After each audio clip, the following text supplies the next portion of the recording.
시청자 여러분 안녕하십니까? BOA 뉴스투데이 시작합니다. 미국 공화당 하원 의원들이 아프가니스탄을 장악한 무장 조직 탈레반이 확보한 미국 무기들을 북한과 같은 적국에 팔아넘길 가능성을 우려하는 내용의 공개 서한을 로이드 오스틴 국방장관에게 보냈습니다. 전문가들은 북한이 파키스탄 등을 통해 탈레반이 확보한 미국산 무기를 구매해 테러리스트들에게 재판매하거나 역설계해 사용할 가능성을 배제할 수 없다고 지적했습니다. 첫 소식 이조은 기자가 보도합니다. 미국 하원 감독개혁위원회의 제임스 코머 공화당 간사와 국가안보 소위원회의 글렌 그로스맨 공화당 간사가 23일 로이드 오스틴 국방장관에게 보낸 공개 서한입니다. 의원들은 탈레반이 아프가니스탄에 남은 상당량의 미국 무기로 무장했다면서 탈레반이 미국이나 동맹국에 미국산 무기를 사용하거나 중국, 러시아, 이란, 또 북한과 같은 적국들에게 미국산 무기를 판매할 가능성을 우려했습니다. 아프가니스탄 수도 카불을 장악한 탈레반은 앞서 부대원들이 미국산 무기와 장비를 착용하고 탈레반 깃발을 개양하는 사진들을 공개한 바 있고 백악관도 아프가니스탄 군에 지원한 블랙호크 등 고급 무기와 장비 상당량이 탈레반 손에 들어갔다고 확인했습니다. 데이빗 맥스웰 민주주의 수호재단 선임연구원은 북한과 탈레반의 직접적인 군사협력은 알려지진 않았지만 탈레반을 지원하는 파키스탄이 북한과 탈레반 사이에서 무기 중개 역할을 할 가능성은 있다고 지적했습니다. 특히 북한은 자국 내 러시아제 중심의 기존 무기와 미국산 무기는 호환성이 떨어지기 때문에 직접 사용하는 것보다 자금 마련을 위해 탈레반으로부터 미국산 무기를 구입해 테러리스트 등에게 팔아넘길 가능성을 배제할 수 없다고 말했습니다. What I'm more concerned about is them being sold to terrorists and used in other types of lower level operations. North Korea and North Korea, could perhaps purchase them and then resell them to terrorists. 브루스 벤의 랜드 연구소 선임 연구원은 북한이 무기 제조 기술을 얻기 위해 탈레반이 확보한 미국산 무기 구매를 시도할 수 있다고 지적했습니다. 러시아나 중국의 무기를 들여다 역설계 방식으로 무기를 만들었던 것처럼 미국산 무기를 활용할 수 있다는 겁니다. We regularly know that North Korea has reverse engineered Russian weapon systems, probably Chinese weapon systems. So they might reverse engineer our weapon systems and learn how to make different spare parts. 베넷 선임연구원은 그러면서 북한은 과거 미사일 관련 기술을 파키스탄에 판매한 적이 있다면서 이런 파키스탄은 북한과 탈레반 사이 무기 거래 중개의 적격일 것이라고 강조했습니다. BOA 뉴스 이조은입니다. 미군 철수 이후 탈레반의 아프가니스탄 장악으로 발생한 아프간 난민들이 미국 워싱턴 근처 북버지니아 등 미국 내 여러 도시에 속속 도착하면서 이들의 재정착 지원을 위한 정부와 민간, 시민들의 손길도 바빠지고 있습니다. 미국에 정착한 탈북 난민들은 많은 미국인들이 자원봉사를 통해 난민들을 돕는 온정주의 문화에 감동하고 있다면서 이것이 미국이 가진 진정한 힘이라고 말했습니다. 김영권 기자가 취재했습니다. 지난 주말 워싱턴 DC 인근 덜라스 국제공항을 통해 미국에 입국한 아프가니스탄 난민들입니다. 카불 공항에서 탈레반을 피해 필사적으로 탈출한 수많은 아프간 난민들이 미군 수송기를 통해 속속 도착해 미국 정부와 지역사회가 마련한 임시 숙소에 머물면서 정착 절차를 밟고 있습니다.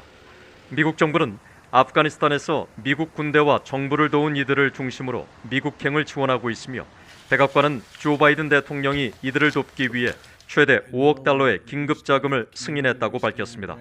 아프간 난민들은 미국의 일반 난민 절차가 아니라 특별 이민 비자 SIV를 받아 미국에 정착하고 있으며 8만 8천여 명의 아프간 난민들이 혜택을 받을 것으로 미국 언론들은 추산했습니다. 아프간 난민 숙소엔 이들을 도우려는 비영리 단체 관계자들과 자원봉사자들이 수요도하고 있으며 지역 언론들은 난민 지원 방법들을 자세히 소개하고 있습니다. 미국의 숙박공유 업체인 에어비앤비는 전 세계 아프간 난민 2만 명에게 무료 숙소 제공 계획을 발표하는 등 미국 기업들의 기부도 이어지자 미국 정부는 바로 미국의 정신이라며 시민들에게 사의를 표했습니다. By the outpouring of support from so many Americans, so many of them veterans, to help the Afghan evacuees, those Afghans at risk, our Afghan allies, settle here in the United States. This is the best of the American spirit, and we look forward to working with them in the days, weeks, and months ahead. 미국은 1975년 공산화된 베트남을 탈출한 보트피플 난민 13만 8천 명을 수용했고 60년간 쿠바 난민 100만 명을 받아들였습니다. 또 냉전 당시 잭슨 베닉법에 근거해 옛 소련 내 유대인 50만 명을 수용하는 등 1980년 난민법 제정 이후 320만 명이 넘는 난민을 수용했습니다. 난민주의를 받아 미국에 정착한 탈북민들은 아프간 난민들을 환대하는 미국인들의 반응은 매우 자연스럽다면서 이것은 어려운 사람들에게 온정을 베푸는 미국의 힘이라고 말했습니다.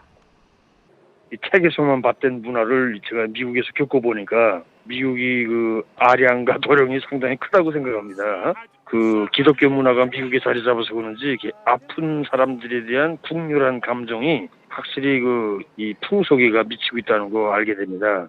자기들을 도와준 사람들을 철저하게 보호해주고 사람들이 아픔에 대해서 같이 공감해주는 분위기가 이 미국 문화에 확실히 배어 있다는 걸 많이 느끼게 됩니다.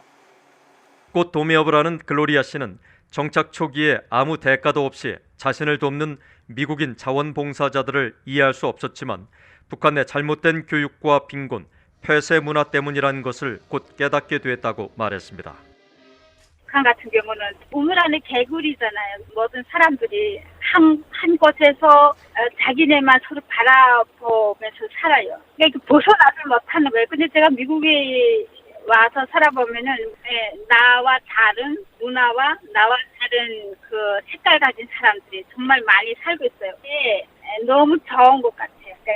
우리들 같은 사람들한테는 이제 이렇게 받아주는 나라가 있다는 게 이제 너무 큰 복이죠. 미국 시민권자가 된 탈북 난민들은 자신이 받은 환대를 이제 새로운 탈북민들과 소외된 사람들에게 베풀고 있다면서 북한도 조속한 개혁 개방을 통해 경제가 발전하고 이런 나눔의 문화도 확산했으면 좋겠다고 말했습니다. VOA 뉴스 김영권입니다. 북한이 10개월 만에 중국으로부터 의약품 수입을 재개한 것으로 나타났습니다. 24일 중국 해관 총서의 무역 통계 자료에 따르면 지난달 북한은 중국에서 300만 6천여 달러어치의 의약품과 관련 제품들을 수입했는데 이는 지난해 9월 74만 달러 상당의 의약품을 수입한 이후 처음입니다. 이 같은 수치는 신종 코로나 바이러스 감염증 대유행이 본격화하기 직전인 지난해 1월 4,200만 달러의 7% 수준이지만 1년 전인 지난해 7월 226만 달러 규모와 비교하면 33%가량 늘었습니다. 중국 해관 총서에 따르면 지난 7월 북한이 중국으로부터 수입한 총액은 1,680만 달러에 달해 전달보다 449만 2천 달러가 늘었습니다. 한국 등 인도-태평양 지역 동맹에 대한 미국의 방어 의무는 앞으로도 영구적으로 지속될 것이라고 미국 육군이 밝혔습니다. 미국 육군성 본부는 최근 공개한 중국의 전술이라는 제목의 보고서를 통해 한국과 일본, 호주, 필리핀 등 서태평양 지역의 동맹국과 파트너 국가들에 대한 미국의 의무는 항구적으로 계속될 것이라면서 동맹에 대한 미국의 방어 의지를 강조했습니다. 보고서는 또 북한과 중국 간 군사적, 정치적 관계에 대해 설명하면서 민주주의 국가들에서 일반적으로 정치와 군사가 분리되어 있는 것과 달리 북한과 중국의 군대는 공산당을 호위하기 위한 무장 세력에 가깝다는 공통점이 있다고 설명했습니다. 그러면서 향후 북중 관계에 있어 주목해야 할 사안으로 북중 국경 문제를 지적하고 표면적으로 북한과 중국이 우호적인 것처럼 보이지만 중국은 북한 정권이 무너지거나 한반도 전쟁 발발 시 발생할 수 있는 군사적, 인도적 위기에 대해 크게 우려해 현재 분단 상태가 유지되는 것을 선호하고 있다고 평가했습니다. 최근 북한 김정은 정권을 상대로 한 한국 내 소송이 잇따르자 북한 정권이 소송의 대상이 될 수 있는지를 판단하는 재판권 면제에 관한 연구 용역이 발주됐습니다.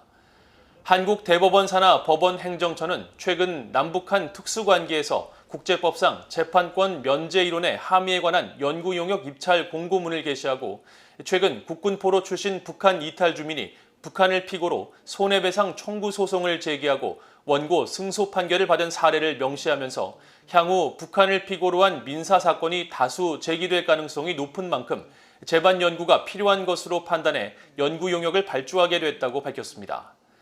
앞서 한국 법원은 북한 정권을 상대로 한 민사 소송에서 북한을 헌법상 주권을 가진 국가가 아닌 반국가 불법단체로 판단하는 헌법 3조에 의거해 북한 정권을 대상으로 한 소송이 성립된다고 판결했으며 한국의 현 정부는 남북관계의 특수성을 고려해 북한의 세습 정권도 통일의 동반자로 볼 수 있다는 헌법 4조에 중점을 둬야 한다는 입장을 밝혀왔습니다.